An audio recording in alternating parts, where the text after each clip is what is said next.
Hello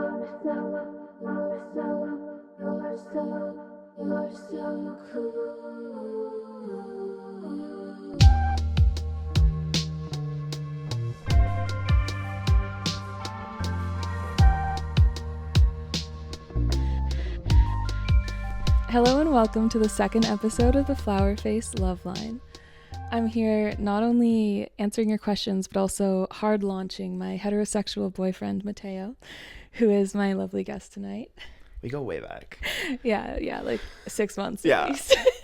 A lot of people don't get it, but they don't really need to understand because love is indescribable. Exactly. And that's what we're here to describe to you tonight. Yeah, and help you with all of your questions about your heterosexual gay situationships. Yeah, that's the word. Matteo is also an incredible musician under the name of Allan Hill. If you have seen me posting, probably you'll know that he recently released a beautiful record called Tourist. Thanks. Anything else you want to promote? I'm just grateful to be here. I just, it's just an honor to be nominated. So the fact that I'm sitting on this couch with you for the first time is just really special. We've never been on this couch. We're really usually on the floor. Yeah,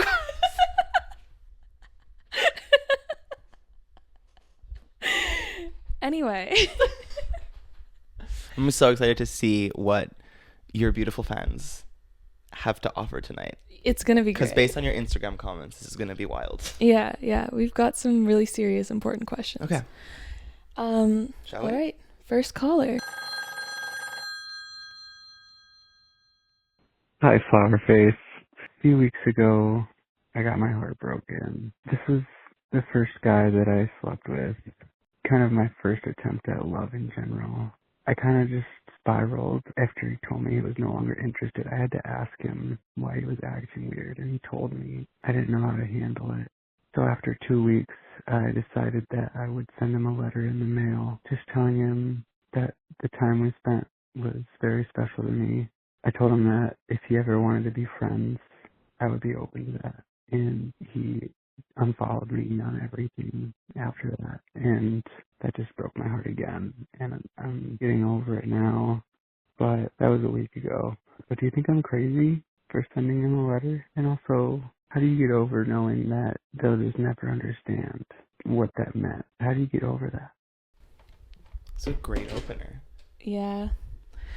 Okay, I have many thoughts on this. Okay, go. So, I remember, my first big heartbreak, the first time I got dumped. I was 17, and looking back on it, I think I made a lot of attempts to try to reach out to this other person, try to show them that I was worthy, to try to basically, show what I didn't think they were able to see, or maybe what I didn't show up properly beforehand. And I think, the sending a letter thing is a smart thing to do. You have time to collect yourself. People are always do phone calls, go meet up in person, but emotions fly. You don't always have the chance to say what you actually mean. So I think a written thing, if that's better for you, and you can compose yourself and do it properly without getting overly poetic or into your own mythology, is really good. The fact that you sent this and was I hope we can be friends, whatever, and you were met with that back, I think says more about the other person than it does about you. You know what I mean? Yeah. He said it's only been a week. That's so that's very fresh. Yeah. It's very fresh. I remember. It's been an entire week. No, yeah. Time will pass. And I think that the biggest thing that I could say, the biggest piece of advice that got me through everything when this happened for the first time, because it's such uncharted territory. You think you're over it. You think it's done. And then you hear a song and you're like, oh my God, I have to kill myself. Or you see someone that looks like them in the street and you start shaking. Mm-hmm. Which is, looking back, kind of a beautiful feeling. And I wish I had, harvested it a little bit more. But I guess the advice I could give you is to really take this time so fresh and listen to Melodrama by Lorde. Because seriously, going through my first breakup, that album changed my life. It was like a guiding light. Really, every song is a step to this really terrible process where you fluctuate in and out. It's kind of like death. You know what I mean? Yeah. It's grief. You're missing someone that was super important to you. Well, it's hard. It's even harder because they're still alive and they're just choosing to not be in your life, which is yeah. And it's just also hard to make these decisions and try to view this rationally from when it's so fresh. and when you haven't had distance or met other people yet, something that's super important about being able to get over someone you thought was special or your first or whatever is realizing that like this isn't going to be your last. Yeah. You're going to have to view things differently because now you know things end. But I still think it's really important to, even if you're not feeling like fully over someone, to go out and meet other people, to go and see what's out there, because there are really, really nice people out there. And maybe you won't meet your boyfriend or the love of your life or whatever, but you might be able to meet people that can kind of like bring back that kind of faith in others. And I think it's easy to also feel like after the first time that you're always going to love that person and you could never possibly feel that for anyone else. And like, the thing is, like, you will always love that person, unfortunately. We were like, talking about this last time. Yeah, fortunately and unfortunately. You will always love that person. Yeah, totally. But, you know, as I like to quote, my favorite quote from F. Scott Fitzgerald is, "There are all kinds of love in the world, but never the same love twice." And that's sad, but it's also beautiful. And we're grateful. Of course. As soon as you realize that love is abounding, and especially like this kind of love, because I know the first experience of romantic love and lust and like all these intersecting feels so like cosmic and spiritual and just this crazy rush. It's like, I'm not going to say it on camera, but you know what it's like doing. Jacking off? I was going to say Molly. Oh, we can say Molly. We could say Molly on camera. It's like doing Molly. I'll cut out the jacking off part. It's like doing Molly. I guess in a less poetic sense, I remember the first time I had a Four Loko. Also when I was 17 years old. Mine was here the first time I came to Montreal. Really? How old yeah, were you? 18. So we were at the same time. Oh my god, yeah. Closer than because sisters. you're a baby. Yeah. It was probably the same night. Oh my god. Mine was with my terrible boyfriend. I made him drive me home. But anyways, see, you never forget your first love. It's been like 7 years and I'm still talking about this. But all is to say, the first time you're on a Four Loko, the world opens up in front of you. It's like, I don't know, everything's spinning. You want to call everyone. You're liking Instagram stories left. Did Instagram stories even exist back then? No, I don't think so. You're liking Instagram posts left and right. And then you wake up at 3 a.m. and you're so dehydrated that you can't even stand up. You forgot how to speak English. Like, these things happen, but you're always going to chase that first high that you ever had. And I think it's important to keep that in mind and also realize that nothing will ever be the first thing again. And that's okay, because losing your first love makes you realize a position that you never really want to be put in again. Yeah. Because with age, and I feel like obviously you know this as well, is that you kind of just have more self-worth. You understand what's good for you, understand patterns and what other people are doing and how that's going to hurt you in the long run. So these things get easier. I'm not great at dating, but I am great now at knowing when a man is terrible. Yeah. You paused. No, I didn't. I think I'm pretty good at it. Yeah, for other people. You know when a man is terrible for me. But for yourself, I don't know. When was my last terrible situationship? Like a few months ago? Yeah, but in gay years, that's like a decade. Like it's been the 1800s. Yeah. But yeah, I think there's hope for you. I think that you should also wallow in the sadness a little bit. Don't let it ruin your life. But enjoy it. Yeah. It's good to feel. There's so much music out there. There's so much media we wish to we consume. Could still feel. We can't feel anything. We're something ends inside. And we're like, well, next situationship will come when it will. And then we spend those months just like sitting in silence and drinking Fireball in Ruby's living room.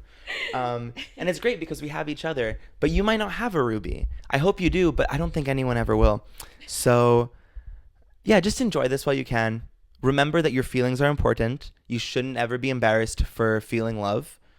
And it's good that you expressed these things that were bothering you. And if it's not reciprocated, as Jess Williamson once said in her hit song in my books, Hunter, baby, it's fine, I'd have blown your mind, but I guess I'm going to give you space. Yeah. It's working. Cheers. Cheers. Oh, I started drinking already. Yeah, same. All right. Off to a good start. Yeah.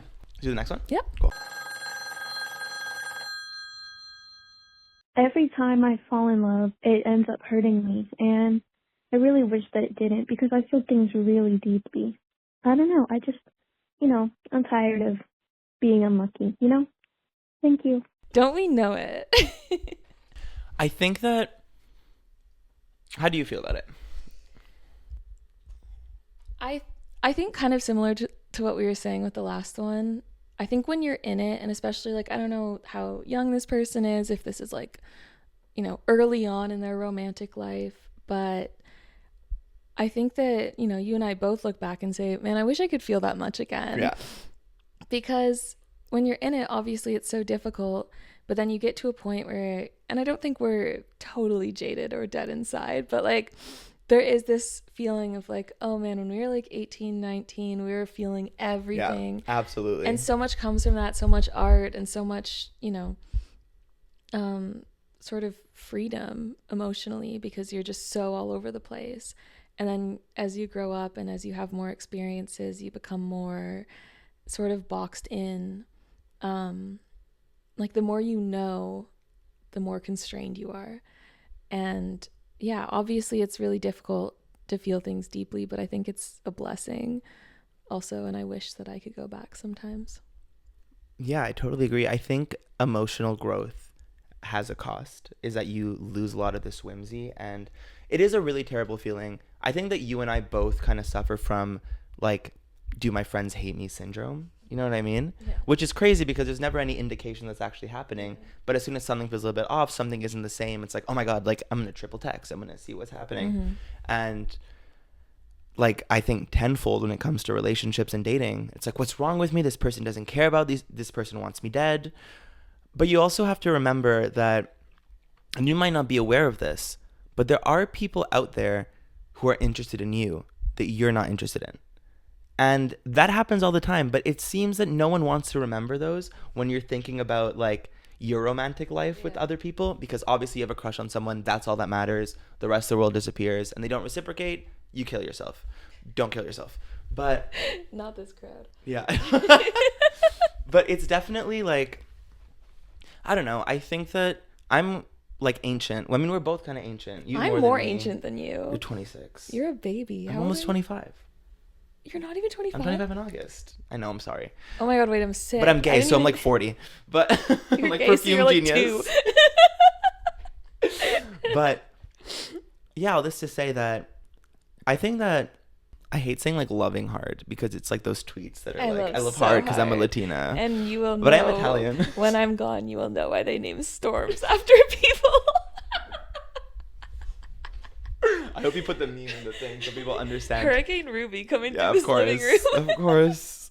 Oh, it chills. But yeah, all this to say that it is, to be able to admit that you love really strongly and that it hurts you is once again a really good sign that you are in touch with your emotions, and that you're, in the end, it does mean that you're empathetic. If you care how other people feel and how they view you, you know, maybe it's not great in the long run. And the thing is, it's not going to last forever, because you're going to get more life experience, and these things unfortunately like will harden you. I know it's a little bit grim to present out there, but as a queer elder, I feel like I have to just tell everyone it does get worse, but in other aspects it gets better. The lack of trust I now have in dating, or not necessarily lack of trust, but lack of immediate trust, and thinking that something is automatically going to blossom into something else, is pretty much like I don't think that anymore, which I guess makes me sound a little jaded, but I make up for it in being able to invest in friendships. Like, we met 6 months ago, and it's like, where would my life be without you? We hang out multiple times a week. We text nonstop. And that's beautiful, to meet someone and just be able to know we get each other on a certain level. I trust you, you trust me. I don't feel scared. And if you're loving someone and feel scared, I mean, things can end at any time. No one is safe. But Sorry? Things can end at any time. No one's safe. This? No, not us. Oh. Let's talk about... What were we talking about? She has amnesia about her last breakup. What was my last breakup? You have to cut this out. Oh. Like, what? I was thinking about so I was like, no, he's what? not real. No. I know. I guess I should have understood what you were talking about. But anyways, yeah, things can end whenever. You can't control that. But what you can control is the other external factors in your life. You can control your friends. You can control your hobbies. You can kind of control your relationship with your family if you invest in it. And those are really, really beautiful things. And the older you get, these things just deepen. And it's crazy to be like, oh, I've had best friends for like 8 years. This person has seen me grow. This person knows so much. And that's kind of more than what a situationship or a new lover can give you. It is different kind of love. One is like passion, infatuation. One is like this slow burn. But I think that getting to the slow burn part makes the passion seem a little bit less necessary and just something that you'll think about late at night while listening to Jessica Pratt.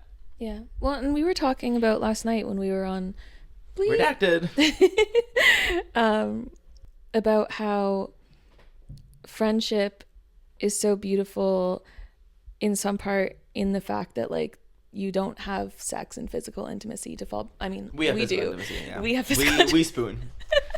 But we do. I don't know. You heard the song Cat's Cradle? I'm so cool. Cat's Cradle is about Matteo, just telling Guilty. everyone now. See, I met him 6 months ago. That lines up, right? Yeah. With when I made the song, I think. I just think it's so crazy that like you'll leave a date or something will happen with a romantic partner, and the first thing you do is like, I have to tell my best friends about this. Like, where you could see just how the hierarchy falls in that very moment. That this is a new love. This is like a guest. This is a tourist in your life. One could say. One might say. But like, Stream Tourist by Allan Hill on Spotify out now. Yeah. Just putting the album cover like spinning up to the... But all this to say that these people will come and go. Your friends will last a long time. If you don't have friends like that, I think that's something that you should be looking for a little bit more than romantic love. Yeah, for sure. Because those people stick around and those people are there for you. And those people show you that life is actually really worth living. Yeah. So, you know, put your eggs in the right basket. Yeah, for real. Yeah. Agreed. Co-signed. Because that was some real shit you just said. Okay. Flower Face. Thanks for opening the Flower Face Loveline to help us sad people in need.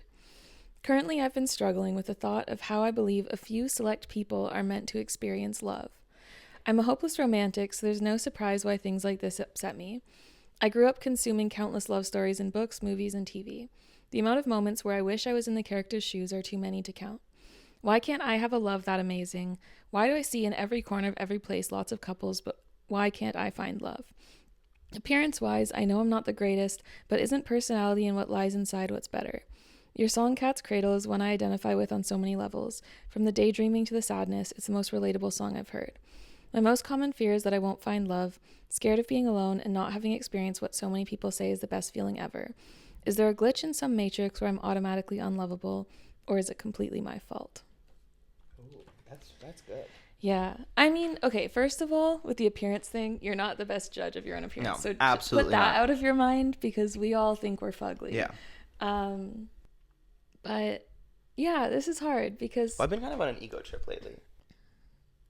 Oh yeah, we were like setting up and he was like, don't make me look too hot.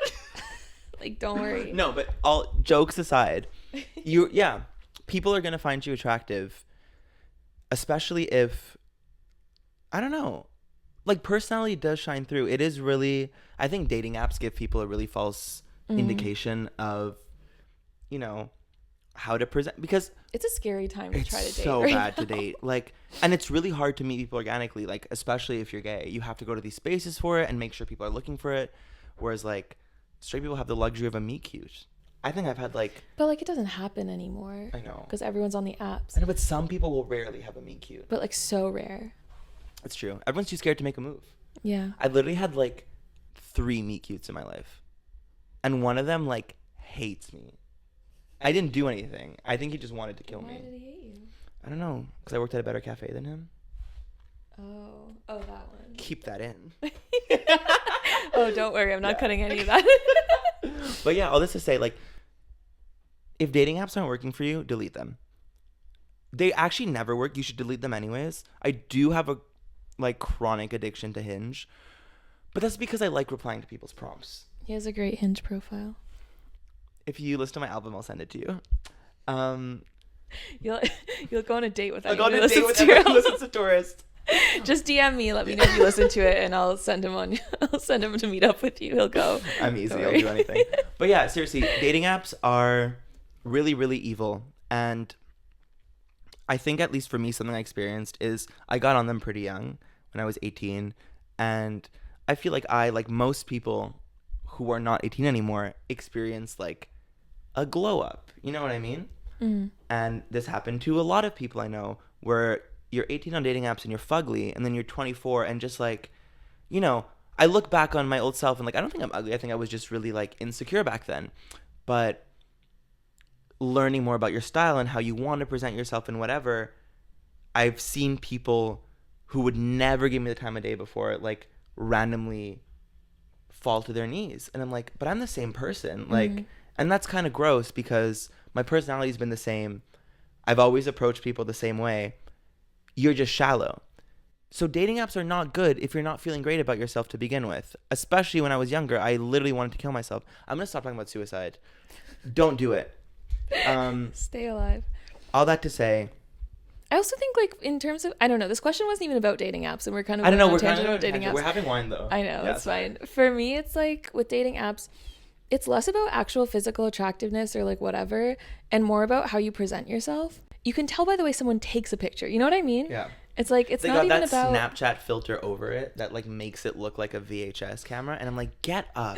Does what that the happen? hell is wrong? Yes. gay people. All the time. Literally today I was on Hinge and I saw this beautiful man and he took a selfie from like this kind of angle. Like, I was like, why the Dutch angle? It's like an iPhone. Like, and it had the Snapchat filter with the time on it. And I was like, what is wrong with you? And like, even me making that judgment, what's really crazy is that like, if I met this person like IRL, I might just think, wow, he's so beautiful, he's so funny. This never would have come to mind. But Yeah. online dating and just being on the internet period puts you in a position where you have to present yourself in a way that you want others to see you, and that doesn't always align with what they're looking for Yeah. or like what they think is attractive. So it's this random thing that actually doesn't matter in real life that causes a roadblock. Because I remember meeting people in person, like at parties or at bars or whatever, that I specifically remember like swiping left on dating apps, and I was like, but you're really fun and cute in person. Like, they are shallow. No, it's evil. So don't go on Hinge. I know I'm Yeah. addicted, but you could do better.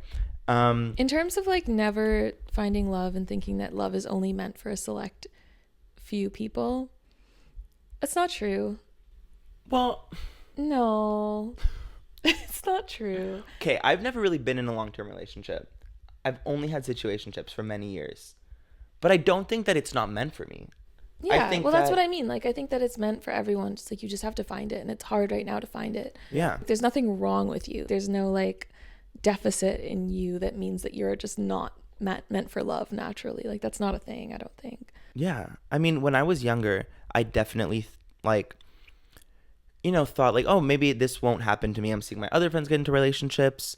But I really think, once again, in this situation, friendship is super important. Having people around you who love you unconditionally is indeed like reassurance that you deserve love and you have love in your life.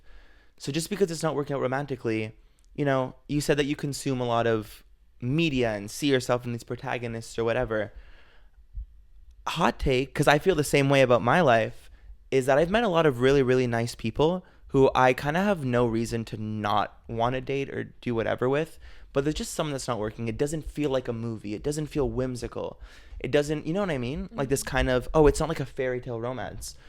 And that's hindered a lot of things from happening.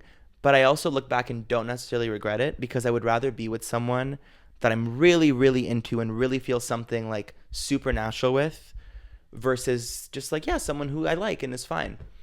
And if that's how you feel, then don't settle. Just, you know, you're young, probably. You listen to Ruby. See, that's the hard thing, is like, we don't know the age of these people. Like, this is a very different question coming from someone who's like 15 versus someone who's like 35. Yeah. You know what I mean? If you're 15 and you're like, I'm not meant for love, it's like, You're a baby. You have so much time. Seriously.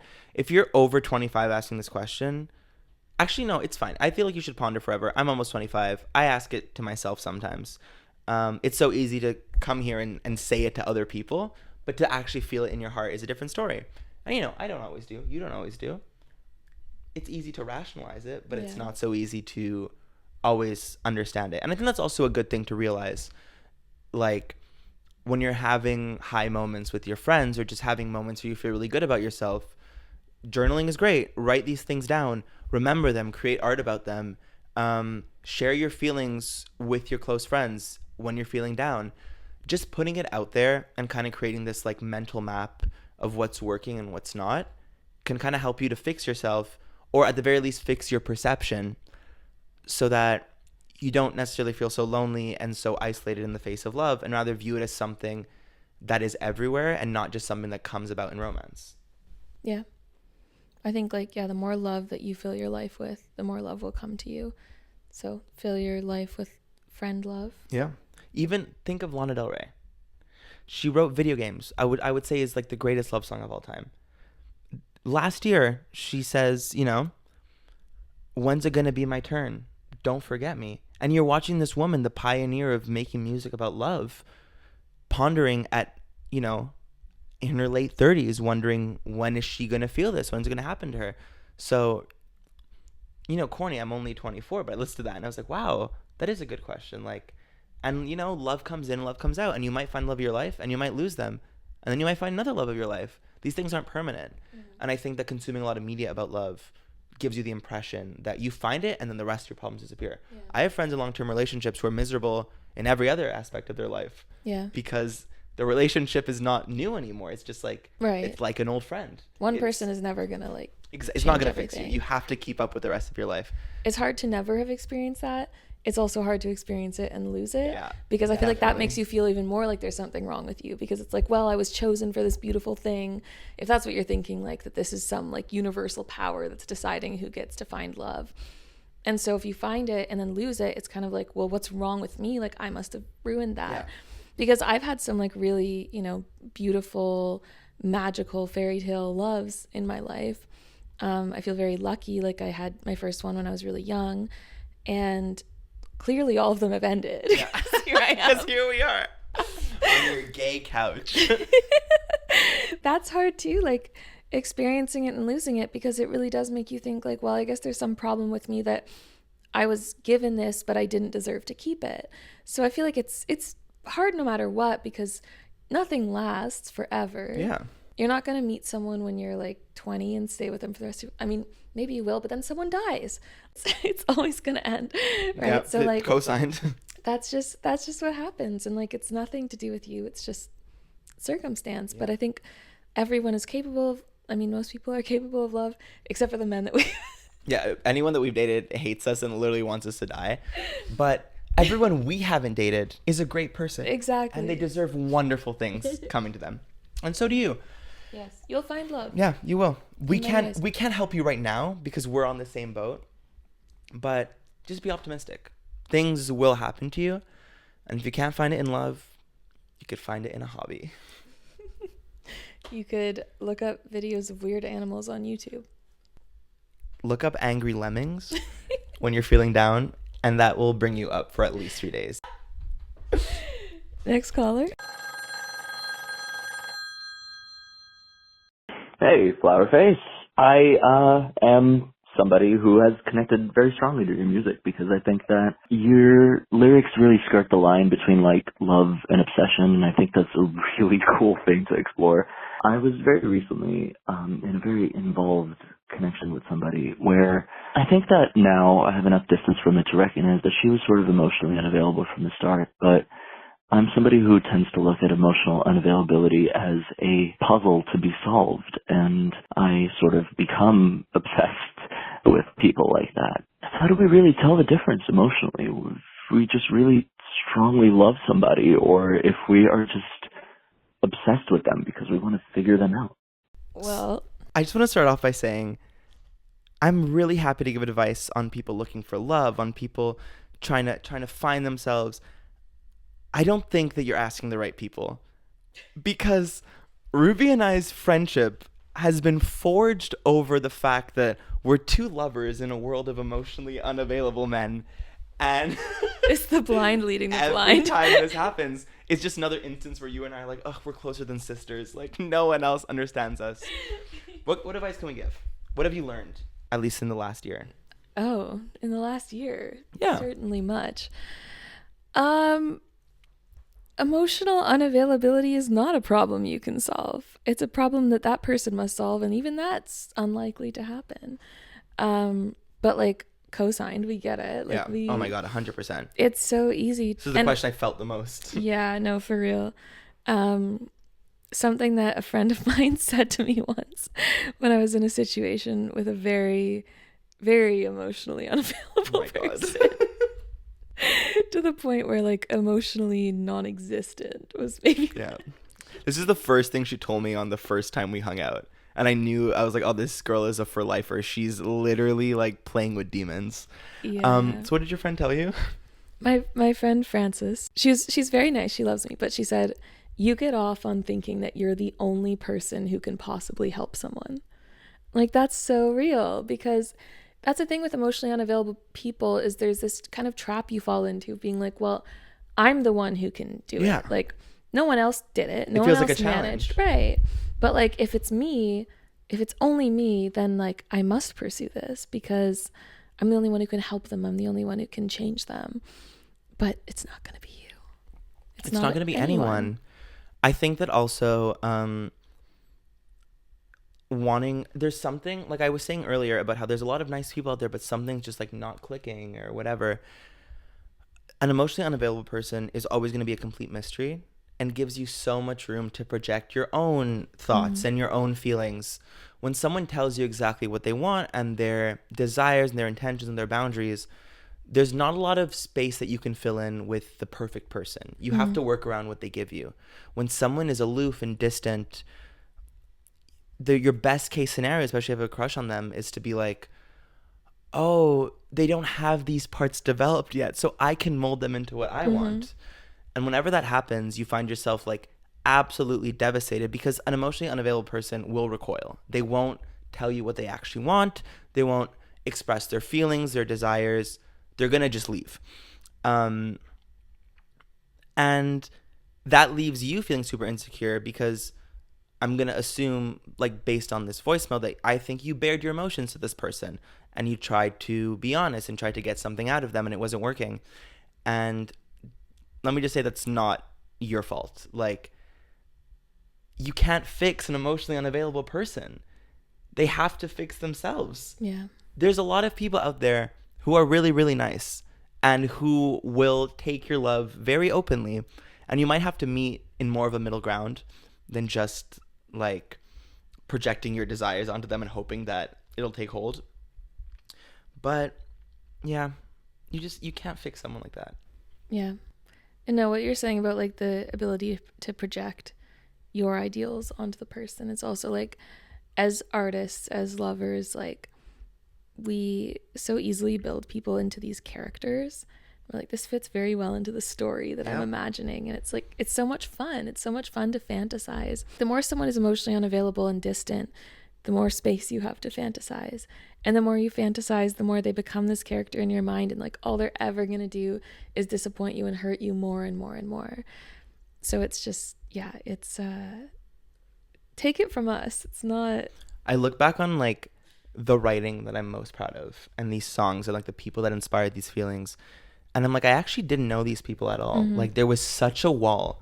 And through creation and lyricism and whatever, it was like me trying to scale that and trying to like, you know, like throw things over and just trying to get some kind of response. And I feel like recently, you know, I hear all your new demos and I can feel that same sense of, you know, something that is long over that still kind of lingers because there's so many unanswered questions. And I think the most important question when you're dealing with someone who's emotionally unavailable is not even like, what are your intentions, whatever. It's just like, why?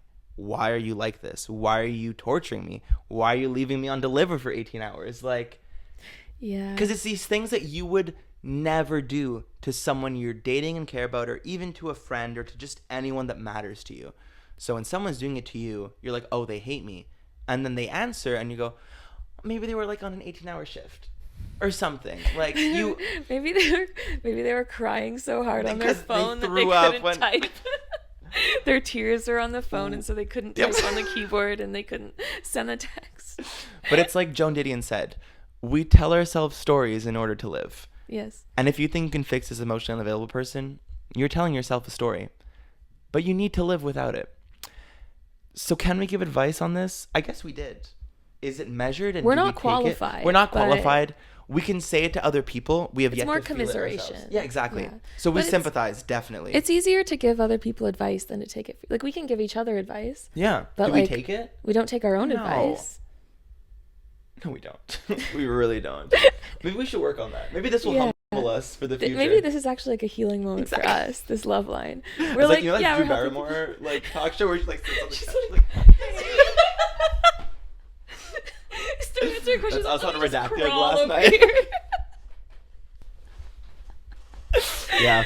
Yeah. Yeah, I guess that's all I have to say about that. Yeah. Yeah. Thank you for being honest and for clocking us both. Yeah. I appreciate it.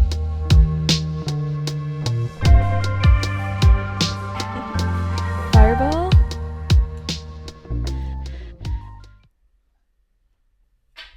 I prefer to sip it.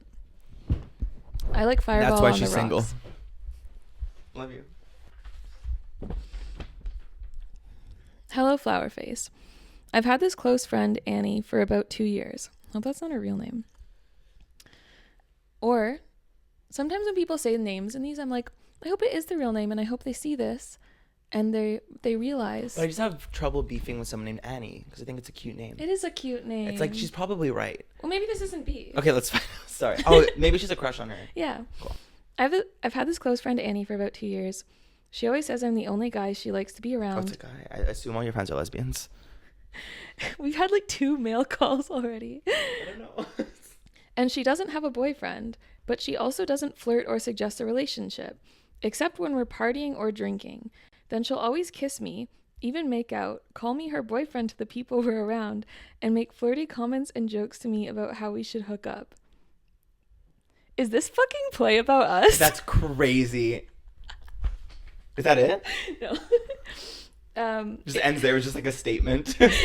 Jokes about how we should hook up. It just never happens. For a while, I thought maybe she thought I was gay or something, but one time I went on a few dates with this other girl, and she acted very weird about it. When I tried to talk about it, she got annoyed and shut me down or would change the subject. If she has feelings for me, then why doesn't she do something about it? I'm confused, and I don't know how to go forward now. Thanks for your help.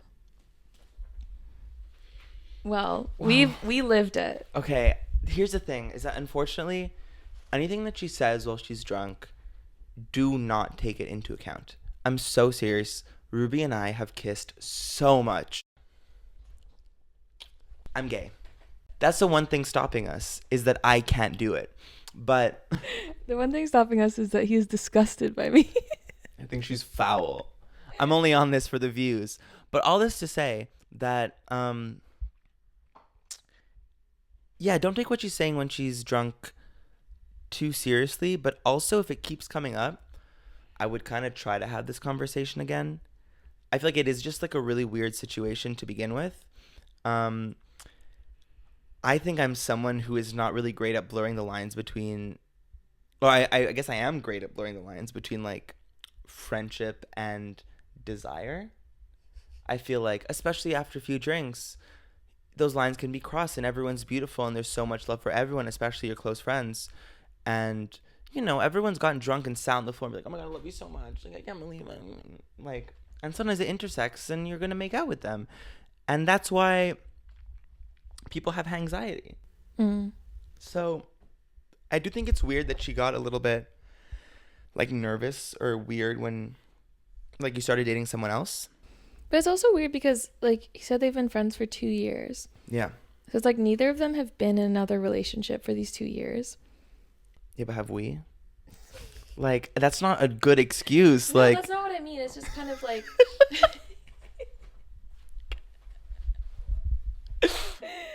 No, it's just like clearly they both have feelings. Yeah. So it's just like, what's wrong with you? Are you 14? Well, maybe. They might be 14. If you're 14... stop drinking. Oh, yeah. Your true. brain's not going to develop. Yeah, true. My If you're God. 14, you better not be drinking. Yeah. As soon as you turn 18, go insane. Unless they're in the States, in which case, as soon as you're 21. Have a buzzball on me. Those things, they're good. $3. $3. We can put that on the Allan Yeah. Hill tab. For every tourist listener, you'll get a buzzball in the mail. But seriously, I do think that this, if it's bothering you that much and you're this close with that person, you kind of have to force the conversation. If she says she's not interested, then you know what? Like, as Jess Williamson said, baby, it's fine. I'd have blown your mind. I guess I'm We're going to give you space. And that's kind of a philosophy you have to take in all of your relationships. If she's just using you for your body or your lips in this case, That's what I'm doing to you. but I'm okay with it because I'm doing the same. If you're not happy with it, you need to make this clear. You have to be like, why do you keep doing that? What's the deal? I look back on a lot of my relationships and just things that happened with people that were so uncertain. And so much of it could have been fixed by a single conversation that was maybe a little bit uncomfortable, but just could have brought more clarity to everyone. Some people are embarrassed. Some people are scared of commitment. Some people don't know what they want. Maybe she doesn't want to ruin your friendship. Maybe she's nasty and only views you as an object. We don't know. I'm not saying that she does. But you'll never know unless you actually sit her down and fully talk about it and kind of corner her. It's interesting though, like that it stops at making out and doesn't like go further than that, because I feel like Because that's giving like gay. that's, yeah, but like either gay or like feelings. You know what I mean? Because You've kissed many gay guys in your life. I've only kissed gay guys in my life. I've exclusively kissed gay guys. But no, I feel like, I don't know, because I think back to situations where I've had male friends who have feelings for me. Yeah. And I've been aware of it. Yeah, a man and a woman can't be friends. No. Especially not us. I can't believe you have heterosexual fans. Me? Yeah. Do I? Yeah. Heterosexual men fans. Yeah, that's Shout crazy. out to the Flower Face Army. You should be listening to Eminem or something. Flowerface and Eminem, Collab. similar bars. Should I tell you my mom's Spotify Wrapped, her number one artist? I was her number two. Yeah, artist. it was her Eminem? number one artist is Eminem. That's crazy. But maybe these things take time. But I do think that it is really important, if you're feeling this way with someone that you're so close to you have to have the conversation. There's really no other solution. Because you can speculate as much as you want. And, speculative fiction's hard to write. So Stream Allan Hill Tourist out now on Spotify. So you can't make this up. It's easy to speculate about like a situationship or someone who's emotionally unavailable. If this is someone you're really close to, you have to break the ice and just, you got to talk about it. You have to talk about it. We're like the most emotionally available people. I know, it's actually in the really world. bad. It's like crazy. I'll tell anyone anything. Yeah. No shame. Yeah. And I think that I wish everyone was like that. I know. But then who would we have crushes on if everyone was emotionally available? That's the thing. But then we're like, why does no one want me? And it's like, because we just tell everyone everything. Yeah. But the thing is, Open people do books. want us, but we're not interested in the people who are so ready to hear it. You know that. No, like, I don't You know. get a lot of hinge matches. You get a lot Yeah, of people but- that are interested in you. But exactly, you have that ick because they're trying too hard. It's fun when you're the one chasing someone. It's fun when you're the one who has to choose how you show yourself and how to play your cards. I don't know. A few weeks ago when we were talking on my balcony, lamenting about love Which time? every night of the week. And you said that you've never met a man in your entire life who would deserve me. It's true. Okay, but like none of them even want me to begin with. So like, give me one of these men who don't deserve me. Like, that's fine. But the men that don't want you, like, they don't deserve you in a deeper sense. There are men that want you that still don't deserve you. And those are above the men who don't want you. Yeah. Because the thing is, these men that don't want you... I just don't know where any of these men are at all. I know. Well, maybe they're in That's the thing, Windsor. my eyes are closed. I'm like... They're all there and I'm like... I'm not one to give advice on this. Everyone wants you. Yeah, but... No, that's not true. That is true. No, because the thing is, everyone wants anyone superficially based on how they present themselves. If you get to... It's more devastating. You're like not that hot. Like, you have that's a good the thing. personality, No, I know, too. yeah.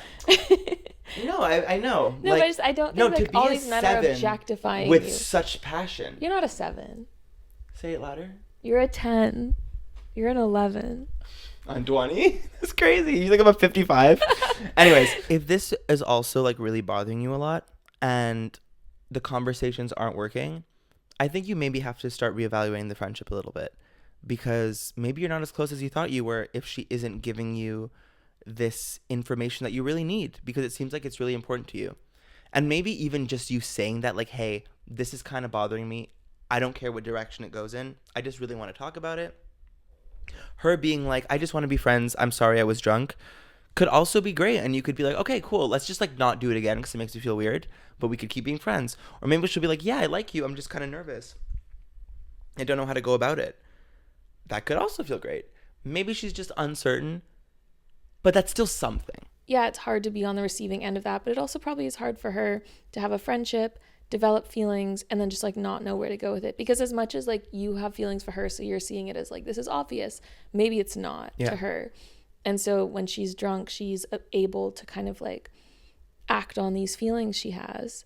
And it maybe she doesn't realize that you reciprocate. So like either way, you just need to say something. And also as like a drunk friend serial kisser, you know what I mean? I feel like you're the same. You kiss your friends when you're drunk. Only you. No, that's not true. I saw you at my party on Friday. And it was not just me you were kissing. But that's the thing, is that I think when I was younger, it was kind of this feeling of, ooh, alcohol, this is so fun. I could do whatever I want. I can kiss whoever. These things kind of do have consequences. In my older age, you got to get a little bit like, not you got to get, but like you will become more aware of when this is fun and when this is hurting someone's feelings. Because, you know, I've had my feelings hurt in situations like this, and I've also unintentionally hurt others because of the influence of this substance that can be really bad for you and cause you to act in weird ways. So don't let that happen to you. Have the conversation. Period. Is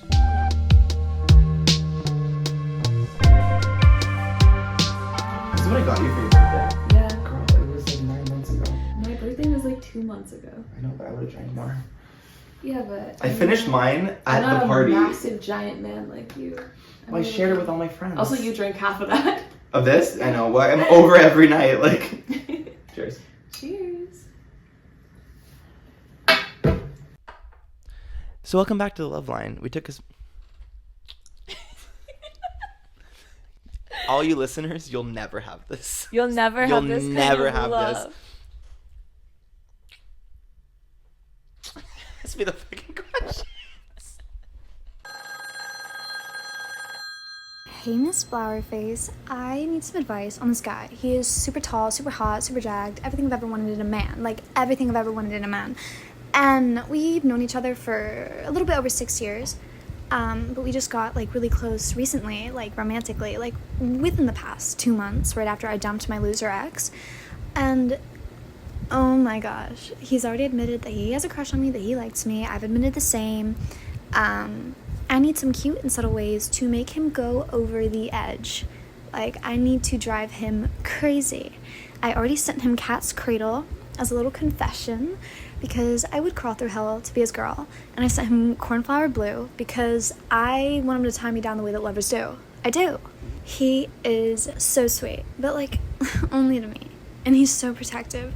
So give me some ways to make him go cuckoo crazy, see me in his dreams, think about me all day, talk to his friends about me, because I want to know what wisdom the Flowerface has. Okay, so Flowerface not going to give you wisdom, but Matteo's going to give you wisdom in a situation like this. I just want to start off by saying, I love you.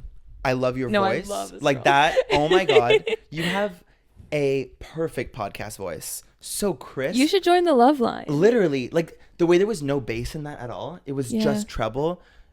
You'd be great on like a spoken word interlude for an album, for your next one maybe. Or your next. My next one, yeah. What was I saying? Yeah, I love the way that you sound. So already, I also love this question. yeah, it's so fun. I really like in this sea of like downers. I love how fun No this offense is. to the downers. No, I love the downers. I relate to the downers more. But you know what?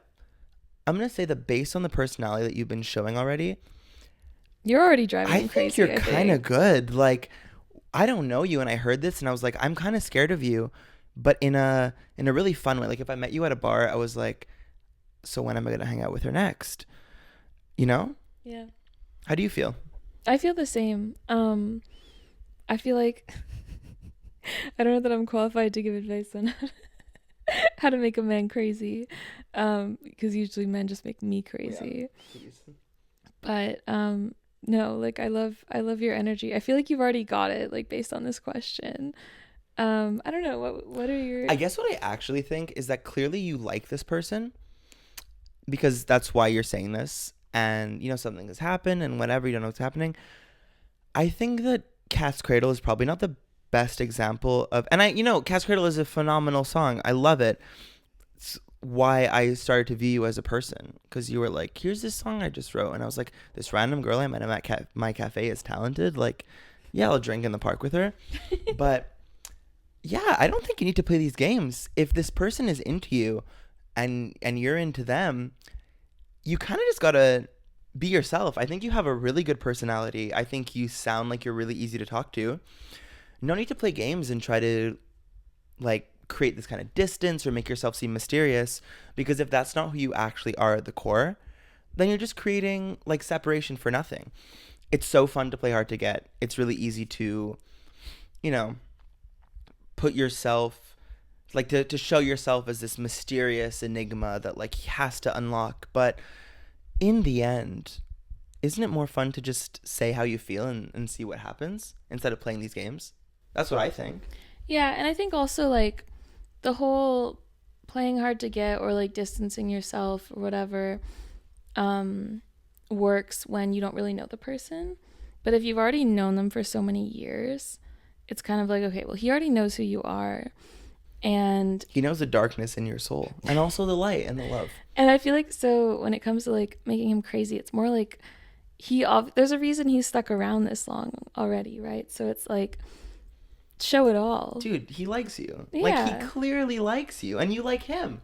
Yeah. You're in like the best case scenario. You don't need situationship advice for something that could just be romance. Yeah. I think you should just go for it. And you can still have like crazy wild times within a romance that's very like clear cut, and you both obviously like each other and have admitted to liking each other. Like, you don't have to play the games. You can, be open about that and then still have fun with it. I'm not going to get too explicit, but like... But that's not a drag though. Like, I think it's super exciting and maybe even a little hard to deal with when something is falling into place and you feel the need to kind of create some distance. Like, oh, like I don't want to get my feelings hurt. But you're kind of in a best case scenario where someone likes you and you like them, and you could just be honest about it. But if you do want to play a little bit hard to get, like, you can suggest dates or things you want to do without giving an actual time or day or when you want this to happen. Like, I think that what's best is to, if you want to go down this route, don't be mysterious, don't be closed off, but I would leave leave some crumbs, leave a trail, something that he can follow if you like the chase, because you seem like a fun girl. I think that you enjoy the chase and things like this. Don't get to the point where you're distancing yourself from something that's already good, because clearly you know this person really well. But definitely, like, I don't want to say keep a distance. I think that any approach someone that you like is making towards you, like someone that you like and also know really well, is really good. But you can have fun with it in non-harmful ways. As soon as it gets to a point where it feels like leveling up, and if you want it also, embrace it. Go with it. Don't be like, I have to be mysterious, I have to be hard to get. Just be yourself. Feel what you're feeling. When he leaves his clothes at your house, spray your perfume on them before you give them back. That's what I do with your that's what I did with your cardigan. Did you actually? My Taylor Swift cardigan. Something to remember me by. Yeah. These are all things I do with my gay bestie as like a test run to see if it works. And then she's texting me at 2 a.m. I miss you. I wish you were here. But yeah, no, seriously, you're in a good position. Don't sweat. Be honest. Let your guard down, and maybe great things will happen. And if great things don't happen, then it's probably not the right person for you. Yeah. But you could still hook up at parties. Co-signed. Yeah. Next one. That was my favorite so far. That was Yeah, so that was fun. a really good one. We really liked I that really one. fucked with her. We really She like, seems like no, such a good hang. like you should come on the Loveline. You should literally just come and drink wine with us. Yeah. Yeah. Then Fireball. But based on your voice, you're probably from Toronto. So let's reconsider. Or like anywhere in the US. I like Americans Yeah. because they have buzzballs. That's true. We But don't if you're have under buzz 21, balls. then you can't really help us. Yeah. So call us when you're of age. Yeah. Hello. On this rainy day, I was thinking about how my love life has basically been non-existent since I grew up very religious. And I would like to have your input on what you think about the phenomenon of stopping something that could have been there, but accidentally never watering it, and seeing how that may have suppressed something. I haven't liked anybody since I was a preteen, and I'm worried that due to me not trying, it's forever gone. Do you have any small steps that could be taken? That would be very great. Thank you so much. Wow, what a topical I question chose this that one you for chose you. for me. So should I say my lore to everyone? If you want to. Yeah, I don't care. Okay. Yeah. So yeah, I was raised a Jehovah's Witness, which is famously very religious, and the lore is very important. And it's not something you can really leave easily, and it's also not something that's super accepting of queer people. So that was a huge thing I had to struggle with when I was going out into the real world and like leaving this religion and trying to find myself, because even now I really find that religious guilt, even though it was never something I believed in, it still is something that's drilled in your brain and that hangs over you. And I think that if the last time you felt love was a preteen, then you probably just haven't really felt infatuation at all, because I remember my preteen crushes and they cannot like hold a candle to the actual passion I felt as like a late teenager or an adult. I wouldn't sweat it that much if I were you. You can control who you date, you can control who you want to pursue, but you can't really control what you have this natural infatuation for, you know? Yeah. How do you feel about it? I mean, yeah, it's definitely a question you're more qualified for, because I was raised with no religion whatsoever. Lucky. Yeah. Very secular. Yeah. But yeah, again, it's hard when we don't know the ages of the people who are calling, because this is a very different question coming from like, or even like the sexual orientation or Right, whatever. Like there yeah. could be a lot of different answers. I mean, I think that religious shame and trauma and stuff like that like bleeds into so many aspects of your life. Like I still find myself just going out and having fun with friends and being like, oh, this would be bad, like if my mom found out what I was doing. Or just I'm on a date with someone, I'm like, ooh, like, are they the right person to introduce to my parents and like break this mold of like actually being like, yeah, I'm gay and it's serious. So, you know, I don't know your relationship with religion like that, but I definitely do know that this stuff like hits hard. And obviously, depending on how seriously you viewed it and felt it, it's going to have a different effect on you. But I still think the most important thing about this is the fact that you haven't had a crush on someone for many years, which I'm not sure if it's a good or a bad thing, but I just know it's something that's out of your control. So if you're not really feeling this infatuation, there's nothing that you can do except for wait. And it's kind of beautiful, because I guess you're missing something that you're not actually missing. Because real like loss and pain about love, or at least about crushes, comes from not being able to have a person that you want.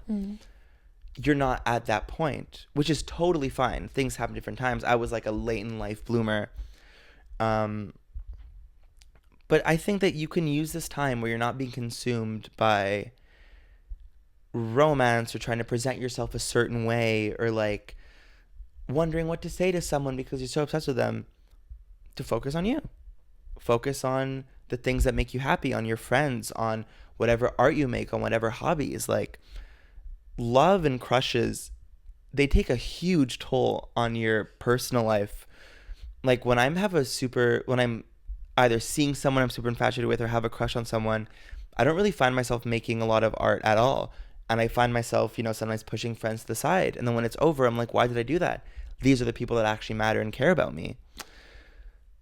So I would just say to take this time as like an experience to just really find yourself in what you like. And maybe once you get to know yourself better, these things will fall into your lap. And it'll just be far more aware of what you're looking for in a partner or even in a crush.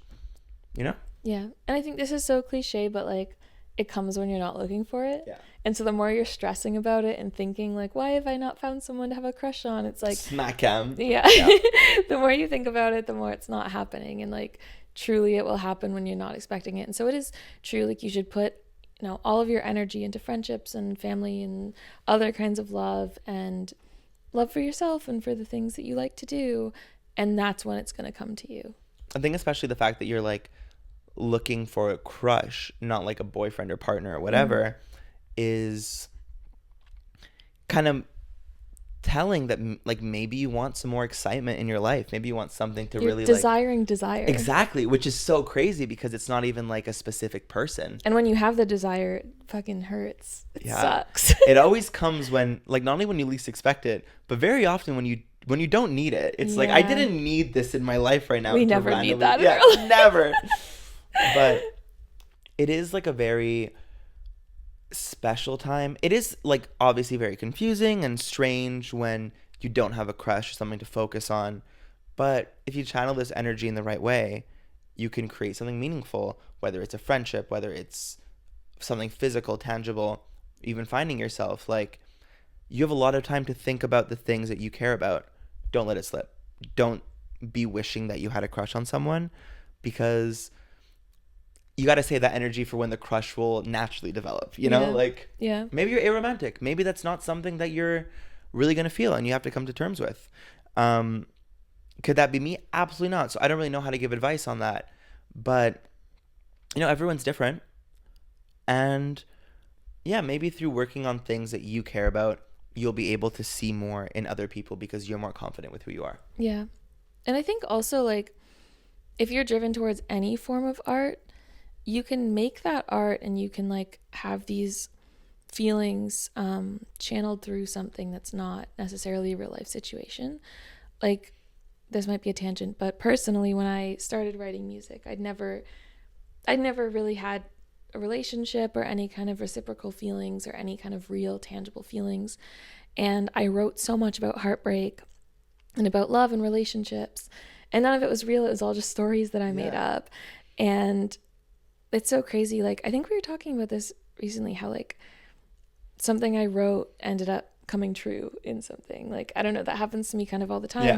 Oh my God. Where like write these songs and they're not really about anything specific, and then a year later I'm like, oh, this is totally about this thing that happened after I wrote the song. Like, art is kind of magical in that way, in that it can be almost prophetic. It's like, girl, fuck you and your prophetic visions. Visions. But I think that, like, you know, you can almost manifest that for yourself by engaging in the creation of art around those topics. Totally. Yeah, so don't sweat it. This is probably more annoying than it is life ruining. Once you start desiring people, you're gonna be like, damn, I wish I didn't. So bad. Damn, I wish I never had a crush. Yeah, but also having a crush is beautiful, and you know, it can lead to love more than just a crush. But if you don't have one to begin with, don't sweat. Just focus on you. Yeah, co-signed. Yeah. Hello, Flowerface. You might not believe me, but it's okay, because not all people believe in these things. I struggle with sleep paralysis when I'm in love with a guy, and I think about him every second. I wake up breathless and afraid of seeing scary beings around my room every single day. My mom and dad think I'm cursed, so they called a preacher 3 times to help me, but nothing works. No one around me has had the same problem, and my friends don't get me. I feel like I will never get rid of these ghosts hunting me every time I fall in love. Like, one time I broke up with my boyfriend because I was too tired to handle it and live with it every day.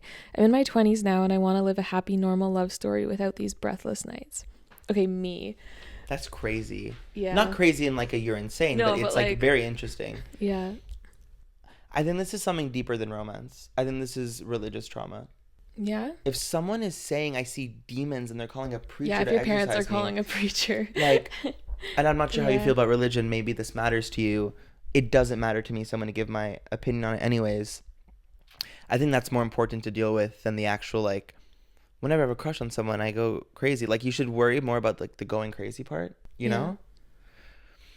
I don't know. I mean, and I think you're the same way, that, like, a crush can be all consuming, and you can have nightmares, and you can be tweaking in the street when you see someone that looks like them. I think that what's more important is when you realize you're at the point where these things are taking over the things that used to make you happy, normal things like sleep or conversations with friends or whatever, you gotta like, I worry, and not just about you, I worry about like a lot of people that I know, even myself, that there is something deeper. There's some kind of insecurity, some kind of way deeper fear about like opening up or not being able to handle rejection and stuff like that. What do you think about it? I very much understand because, as we know, I have like insane dreams. I get the text every morning. But also you have like your sleep paralysis demons when Absolutely. when you sleep over here. Too. I see creatures on and your it's just ceiling. Me Yeah. every time. But no, I think that like on the actual dream side of things, I think you should write everything down. And I think that like over time you can maybe connect the different symbols and like what's showing up, and that'll make it easier to deal with. Like if the thing that you're like, I think, yeah, what Matteo's saying about at the core, it's probably this deeper trauma that needs to be dealt with. In terms of like a day-to-day, night-to-night thing, it might be useful to actually write down every single thing that you can remember and sort of connect the dots there and figure out like what things are reoccurring and what those things connect to in your life. Also, don't eat too much sugar before you go to bed. It's a good Alcohol idea. is sugar, don't forget. Oh yeah. Yep. Alcohol is definitely It's sugar. all with sugar. dreams. Yep.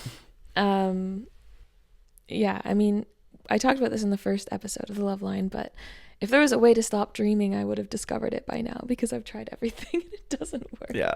There's no pill you can take that'll stop it. But in terms of like also don't sleep on your back. If you have sleep paralysis pretty much exclusively happens when you sleep on your back. So don't do that. I literally sleep on my face. That's why my nose is like this. You have a very cute nose. Say it louder. You have a very cute nose. What's wrong with your nose? Just kidding. But yeah, I mean, I do think that like exes and relationships and stuff haunting you is something that is a little bit out of your control. The only way that you can fix it is by trying to understand the deeper problems, talking to your friends, writing things down. You know, we're giving this advice, but I don't think either of us are necessarily qualified or exempt from the same feelings that you're having. You know, I've never had like sleep paralysis demons about my exes. Only about me. It's true. I've seen them in the street and that's like ruined my week, but that's kind of about it. But have you ever had like post-breakup dreams? I don't know, for me, after a breakup, I don't even want to go to sleep. And it's like all I want to do is sleep because I don't want to be awake and alive.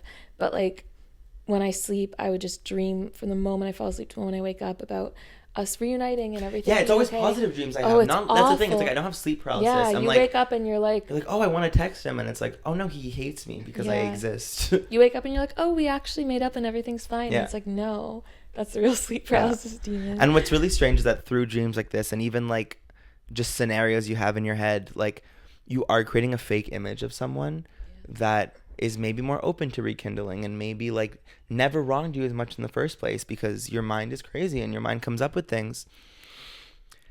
So I think the only actual solution is to keep yourself grounded and talk about this, not with your religious parents who call a priest on you, but with friends who are willing to listen and understand where you're coming from a rational sense.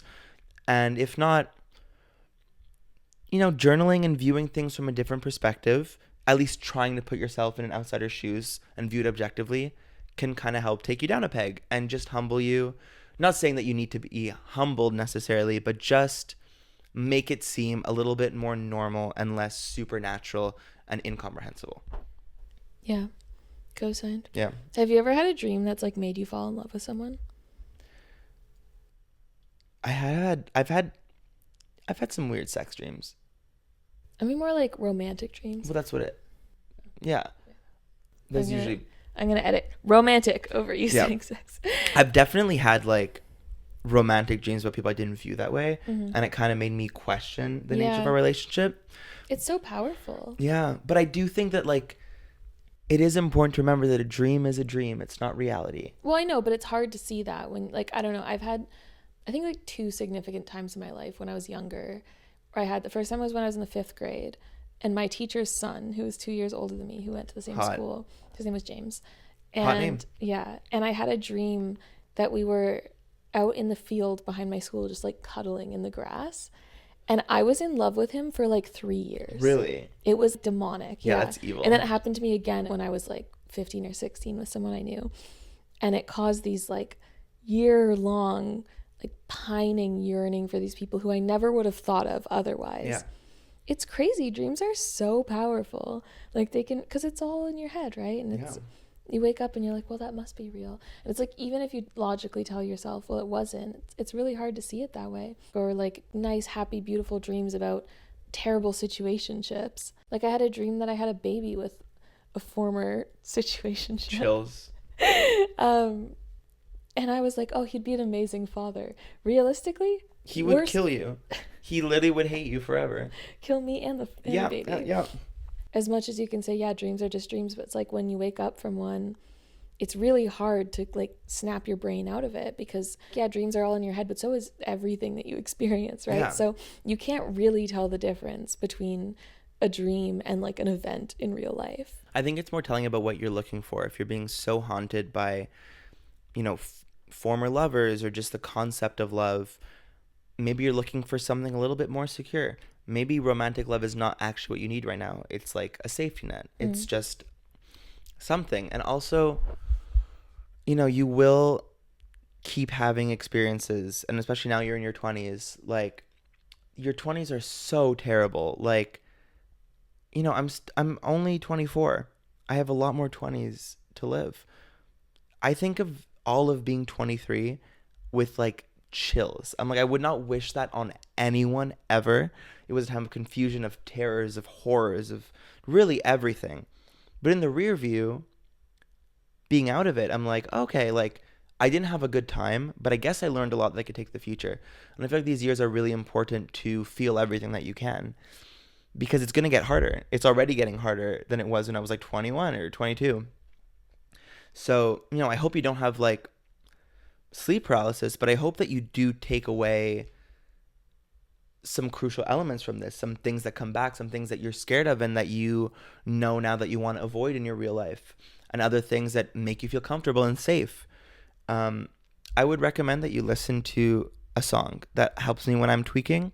It's called Hard Drive by Cassandra Jenkins. And she says, you know, the mind is just a hard drive, which I was like, damn, like it is, because everything that ever happened to you is going to be stored in there, and you don't know when it's going to come up, and you don't know what exactly is going to trigger whatever, but just kind of viewing it as this bank of memories, not necessarily things that are good and bad, but rather things that you can look at and choose to evaluate yourself afterwards, is a really great way to try to change your mindset. A bad situation can help you grow, and a good situation at the time can maybe make you realize that you were stagnating. So don't stress. If you're seeing demons, stress a little bit, but focus on your well-being, not on what the priest has to say. Yeah. Co-signed. Real. Hi, Flower Face. I have this little problem where I tend to seek out people that don't want me or not interested, but then when somebody's interested in me, I end up running away. I know that means that I'm probably not ready for that type of relationship, but I think I am, and it's like a fight or flight response. Well, let me know what I can do about it. Thank you very much. I think you answered your own question in the question. If you have any doubt that you're not ready for it, maybe you're just not ready for it, which is totally fine. Like, yeah, you have to be in a certain mindset to get into something serious. But I also think that like pursuing people who aren't interested in you and then being scared when people are interested in you is also like a lifelong problem. I've never done that. I don't know what you're talking about. I don't know if we'll ever. But it is really fun to, yeah, like you were saying before, to view someone as a mystery, as something to unlock. When someone is interested in you, there's less gaps to fill. You have to start making compromises. So I guess maybe if you do feel like you are ready for it and you want to date someone and you're getting cold feet, I think you kind of have to have a conversation with yourself, or maybe even with them, and just be like, this isn't something I'm used to. This is really new for me. Can we communicate more? What can we do about this? Like, if someone cares about you and really wants to get to know you like that, they're going to be willing to like sacrifice a little bit or try to bridge this gap, because there are good people out there. We haven't met them, but there are good people out there.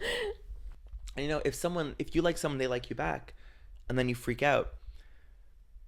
And I'm saying this as someone who's been in the same situation. You know, maybe there's some insecurity that you don't want to deal with or not really sure how to process, which is totally fine. It's part of being alive. Like, we've all felt this, like this kind of inadequacy when it's like, oh, someone actually likes me. Like, there has to be something wrong with them, or there has to be something that, you know, is gonna like is gonna bite me in the ass afterwards. But it is beautiful that like people that you like do reciprocate. I think you just have to find a way to take things slower and realize what you actually want in a relationship versus just like running away because there's the potential of something happening.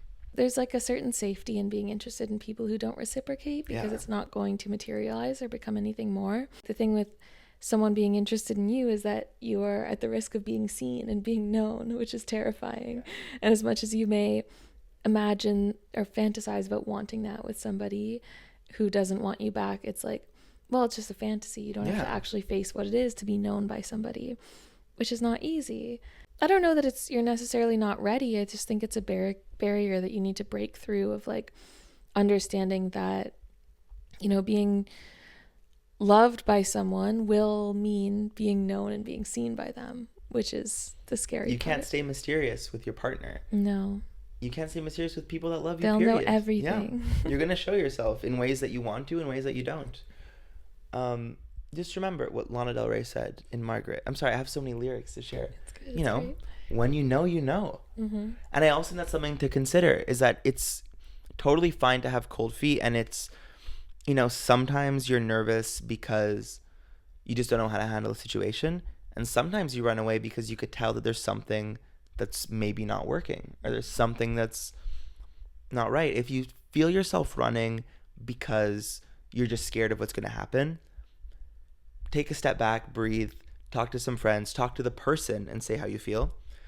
If you're running away because you feel like something's not clicking, that's totally valid. And you should not stay in something because maybe you'll fall in love with them later. Maybe it'll work out. Like, don't date someone just for the sake of dating someone. Date someone you love, you know? Hey, Flowerface. First of all, I love your music and I'm obsessed with it lately. About 3 to 4 years ago, I met someone online who was the first person in my life to make me feel loved, wanted, and cared about. I ended up falling for them harder than I've ever fallen for anyone before, enough to make me believe in love after spending most of my life being nihilistic and not believing in it. He was always on my mind and made me feel truly happy for the first time in my life. I remember I used to fall asleep with a smile when I thought about him. Eventually, I told him I had a crush on him, and he told me to not let it go any further. He's also bisexual but didn't have any interest in dating another man, which is fair but made me feel a bit shitty at the time. Over the years, we slowly stopped talking. He would sometimes disappear for weeks or months without a word, but would still keep contact with our other friends, just not me. About 1.5 years ago, we finally stopped talking for good, and I said goodbye to him and apologized since I felt like it was my fault and my feelings were the reason we grew apart. But I still find myself thinking about him almost every night and feel so lost and like I never want to love again because it broke me so badly that I have no idea how to recover. And over 1 year later, I still feel like I haven't healed or recovered at all and feel more alone than I ever have before. Damn. Shit. I think that, I mean, internet relationships are so tricky. Have you been in an internet relationship? When I was a lot younger. Yeah. Well, mine was when I wrote my album. So it's when I wrote Oxford, actually. Yesterday. Yeah, literally. But there is a lot of beauty in, once again, like, we talk about emotional unavailability, but this is kind of a different kind of unavailability, because even if someone's being open with you on the internet, you don't really know their disposition or who they are in person. Yeah. Which, you know, it changes everything, because you show your best sides on social media. You can curate your conversation a little bit more. It totally changes your perception of another person. And, you know, once again, queer dating, like gay dating, is really difficult because there is this added step where you can't assume that everyone is going to be into you. There's like these waters you have to test out before, and like, did I say too much? And like, based on this, I can tell there's like, and I've been there, you know, it's like, it's not universal, but it's a common feeling that you shouldn't be ashamed of putting yourself out there, and the other person being like, oh, I don't see it the same way, or I don't feel that, because you're in the minority, which is super isolating and like really difficult. But I do think that, you know, these feelings suck and these feelings are terrible, but at least for you, like, this person was kind of straightforward, instead of, you know, leading you on that much and being like, oh, maybe I know what's going to happen, because that would probably hurt you way more in the long run. Yeah. Unrequited love it sucks, and it's something that you have to, you know, find a way to process and deal with, and wonder, like, is it something I did? But it's a whole other ball game when it's like you almost had it and then fumbled it, you know what I mean? I think also, like, especially with like queer relationships and stuff, like, it's a lot easier to be out online in these relationships than in real life. Yeah. And it's easier to fake bisexuals and real gay guys come at them. You know what I mean? Like... Yeah. I don't know. If you are, you know, not out, but online you're able to sort of exist within that world, it is probably really scary to have like a real life feeling in a real life relationship come at you. Yeah.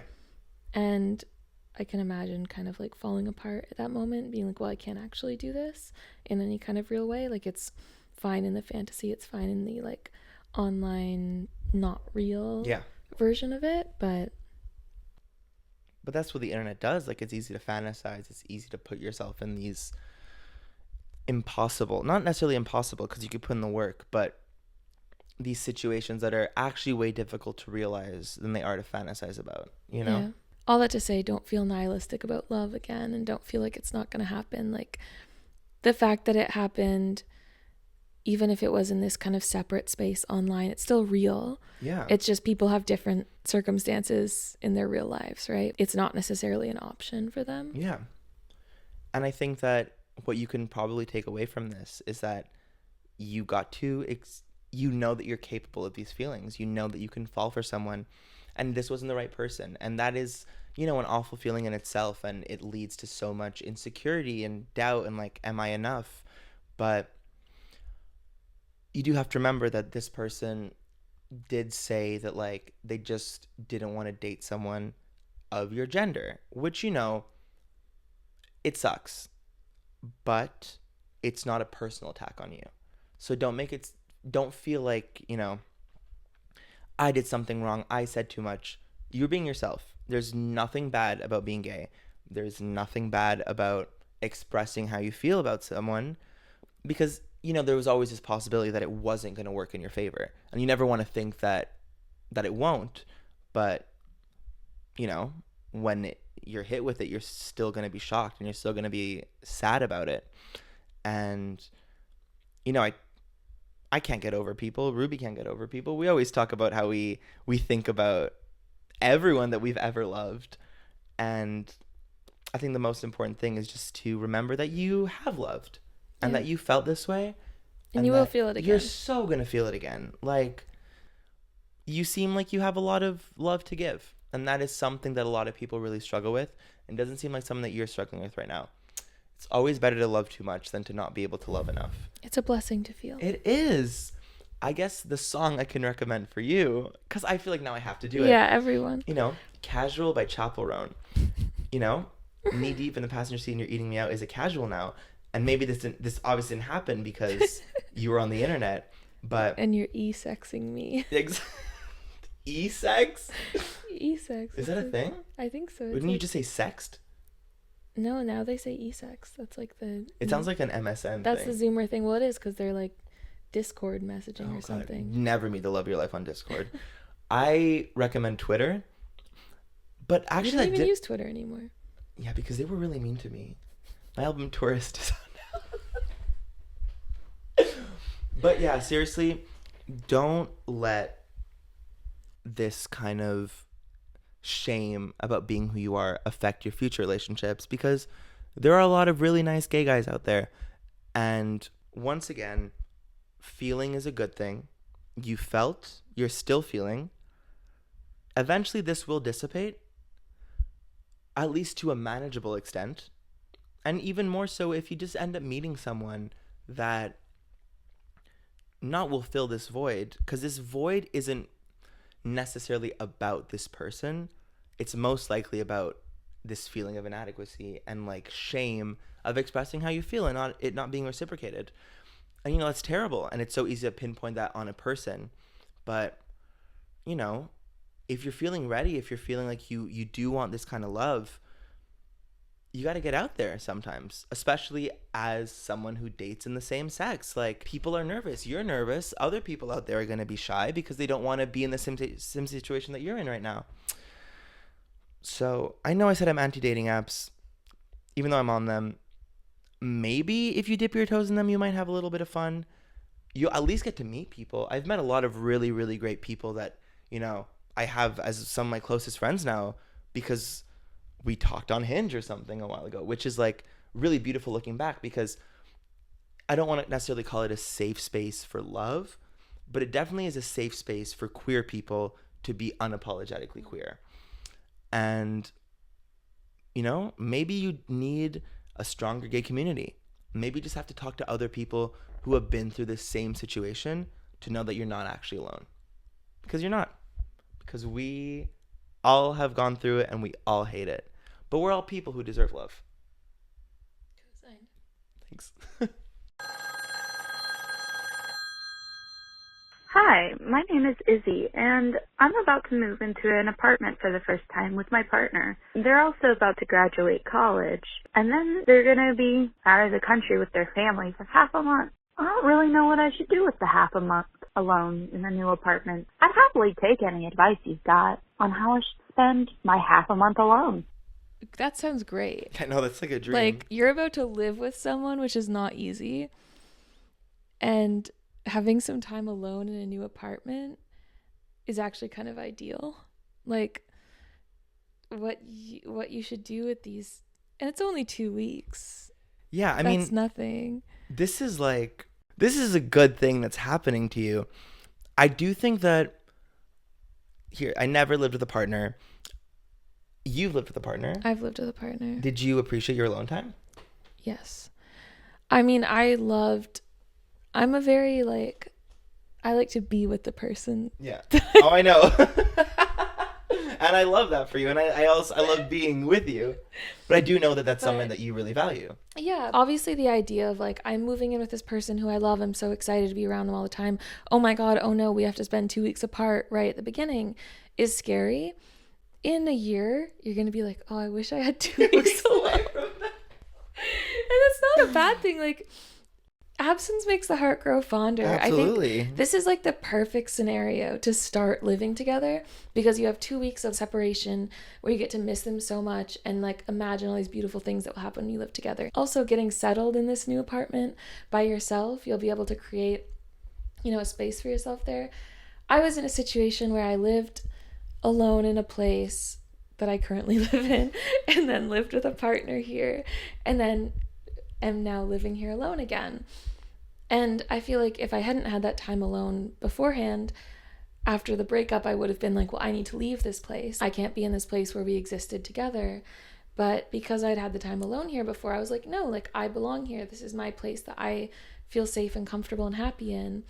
This is actually a great thing for you. I'm not saying, oh, you're going to break up, but it's good to have your own connection to a space that is not tied up with another person. Yeah, 100%. As soon as you're attaching a place to a person and there's no separation there, then it gets a little tricky and a little messy. And you need to understand yourself in a place before you have that, I think. I think what you should actually worry about is when the 2 weeks are over, how you're going to manage to spend so much time with someone that you probably have never had to spend so much time with before. Yeah. I don't live with a partner, but I think I live with the closest thing to a partner, which is I moved in with my best friend of 7 years after talking about this for so long.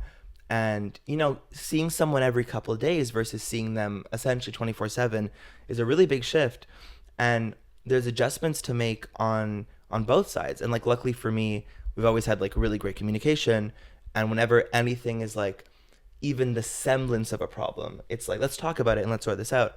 I don't know this relationship that you have with your partner, but I think what's most important is, you know, take this time by yourself, think about what you love about the place, what you love about this person, and also things about yourself that you think might be hard to deal with for other people, and things about your partner that you know might irk you after a little bit.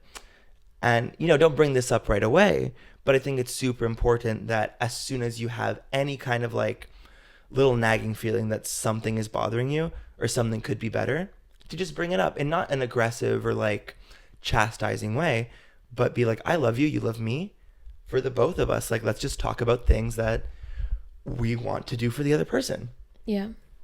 Yeah, I think living together is like above marriage in terms of like committing to At that something. point you get married, it's like, well, nothing's going to change. We just are doing the same thing with papers. Right, exactly. Like living with someone really just kind of breaks open all of the barriers. Like you have to be fully comfortable with them. And so I think it actually puts you at a bit of an advantage to spend the time there yourself first. I think it's a great thing. I think you're going to have so much fun. This is overwhelmingly positive. Yeah, this is going to be awesome. Do all the things that you won't be able to do when you live with someone. Yeah. Cook their least favorite food, Yeah. play music they can't stand, FaceTime your friends all day. open your relationship. No, don't do that. We're not going to suggest We're not going to do that. But yeah, no, congratulations. This is huge.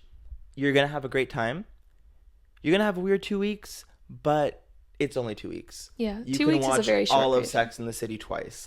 Yeah. And I recommend it because maybe it'll remind you of a time where life was far more complicated. Yeah. Like what we're going through right now. Our lives are Sex in the City. Of course. I don't know how to respond to flirting.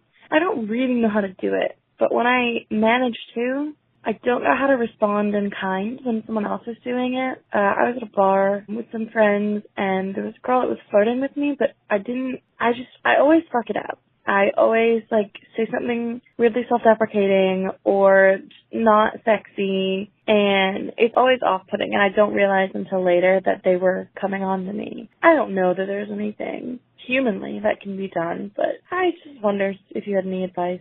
Thank you. Bye. Yeah, this is fun. I mean, same. Not same for me. No, I know. See, that's the love thing. to You're flirt. good at Oh my flirting. God, you're talking to the right person. I'll tell you what not to do. I hope she doesn't watch this. One of my dearest friends, God bless her, gets in a situation where a crush comes over and they're just hanging out and, nothing's happening. And he goes, "Your nose is so cute." And she doesn't answer in the moment, but she told me afterwards, she said, "Matteo, the only thing I could think of answering was, your nose never stops growing with you, right?" And I'm like, why is... I know, but why is that the first thing that came to your mind? Response. But would it? For me, it would be a cute response. But if you're a normie, I guess. would that really be something? But, you shouldn't be dating normies anyway. That's the thing. I think that when you're flirting with someone, people come off as confident and suave and whatever, but you're kind of just throwing all your cards out there. You're doing whatever. Every person who flirts knows that this could blow up in their face. Yeah.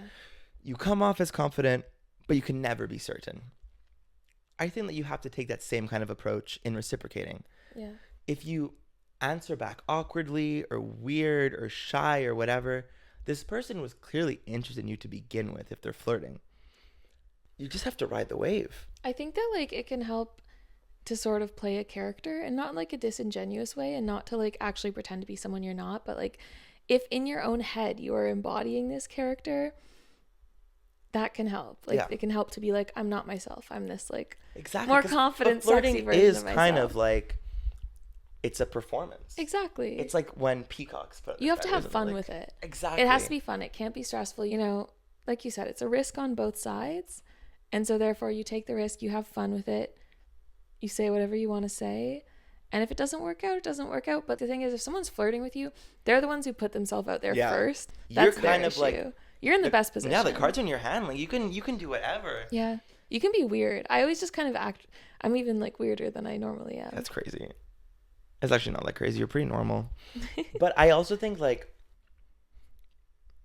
I cannot stress enough how important it is to practice with your friends. Yeah. Like we flirt all the time. Us? Yes. I thought that was real. But flirting is real. Yeah. These things like learning to be a little bit more open, a little more loose with your friend, just saying what's on your mind, pay them compliments. Like the more comfortable you get doing this with people that you know, the more confident you'll be in yourself, and it'll just translate into other people. I found some screenshots of my first ever Tinder match, who's now like a really good friend of mine, and like I can tell that these were like crowdsourced. Like, oh my God, what do I answer? Like, I'm so shy. And looking back, like it is really endearing. And there's really nothing wrong with not being good at flirting, because there's tons of ways to love and to express yourself. And sometimes just being honest, like, is the greatest flirting of all. But if it's something that you're really insecure about, you got to test it out on people. Yeah. Flirt with people you don't care about. Yeah. Make the first move knowing it's inconsequential. Pull it on. Test out your riz with some exes, you know? Like, if I'm flirting with men, the meaner I am, the more they like me. Of course. The more that I neg them, the more they're into me. Yeah. So a lot of times, like, the most successful flirting I've had is when I honestly just don't care, and I'm just like saying the weirdest, most off-putting shit, and they're just like, oh, you're different. But then when I find myself like not caring, I actually have so much fun with it. Exactly. 'Cause I'm like, oh, you are fascinating, and you kind of realize that I'm being weird right now, and we're like playing off each other, and it kind of like will get genuine just through that. Right. Opens new connections. Yeah. So just be weird and off-putting. A line I love to use whenever there's a lull in conversation or someone's flirting with me or I'm flirting, and it's really crazy, and like maybe don't use this if you don't feel like it'll work. I go, so what made you want to start talking to me? It's so stupid. It is so dumb, because it's like, what? But a lot of guys would take that like genuinely. Sometimes they do take it genuinely, and they answer, and then I laugh and I go, I was just kind of kidding. Like, but thanks. You kind of can either get a stupid answer, like they could be like, your hair looks dumb. I don't know what men say. No, this was someone dating a girl.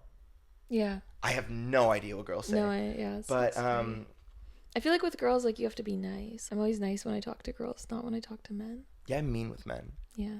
Or at least sarcastic. Recently, someone on Hinge had a prompt that was like, tell me something about glaciology. And I said, did you know that ice is just frozen water? And he said, how do you know? And I said, I got a freezer in a dream. Come over and find out. So stupid, You're right? Good. Insanely dumb. But sometimes if you lean into this, like, and obviously it's easier to flirt on the internet than in person, but if you just lean into the absurd and the person isn't really like taking it, then maybe they're just kind of closed off, and they're not looking for that kind of adventure that maybe you're looking for. Well, that's the thing. Like, if someone's not responding to your weirdness, is that really someone that you want to date? If you have to water yourself down just to be able to hold up a conversation, that's probably not someone that's going to make you happy in the long run. I think it's really important that you're viewing this the same way that you would try to impress your friends or just anyone you think is cool. It should not be even fun. romantic. Yeah. If it's getting too stressful and it's getting too real, it's not really flirting anymore. Yeah. Flirting is light. You can flirt with multiple people in the same night. You can hop from person to person at a bar and flirt, because these things don't have that much emotional weight. Mm-hmm. You're just showing your best side. I guess the song I could recommend for this would be CPR. Yeah, I mean, I don't think that this person's ready for CPR by Cupcake. I would recommend Homemade Dynamite by Lorde. That, once again, brought up Melodrama before, but that's a song about going out and meeting people and showing your best side.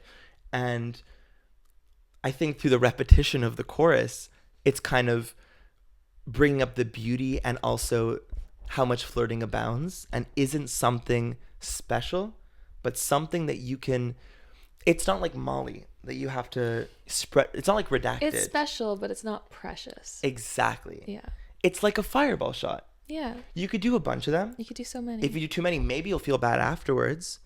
But if you hydrate and if you know your limits, then you should be able to have a really good time. Yeah. And just go home afterwards. And I think that once you really get that grasp on flirting, that it's just something that will make you happy versus a life or death thing, your life's going to change forever. Well, that's all we've got. Wow, what a night. Thank you so much for having me. Thank you. Thank you for all of your beautiful questions. Thank you, Matteo. You want love like this. And you'll probably never have it. No, it's never going to be like this. But at least you can listen to this kind of podcast. Yeah. I guess it's recorded. Yeah. Yeah. What? It's not really a podcast, it's cameras. Yeah, but it's also going to be a podcast. You can listen to it on Apple Music and Spotify, or an Apple Podcast. Okay, cool. I was worried that you should listen to cool.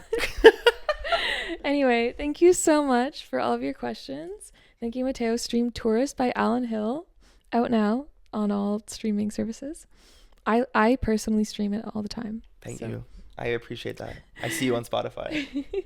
And to the one girl that left the question about her 6-year-long friendship that she doesn't know what's happening, I am obsessed with you, and I'd love to give you more advice. So if you ever want to hang out and get a coffee, hit me up. If you live in Montreal or anywhere else. We'll I travel. I'm a tourist. So thank you, and please continue calling, continue sending in your messages to be featured on a future episode of the Loveline. We love you. We love you. Thank you.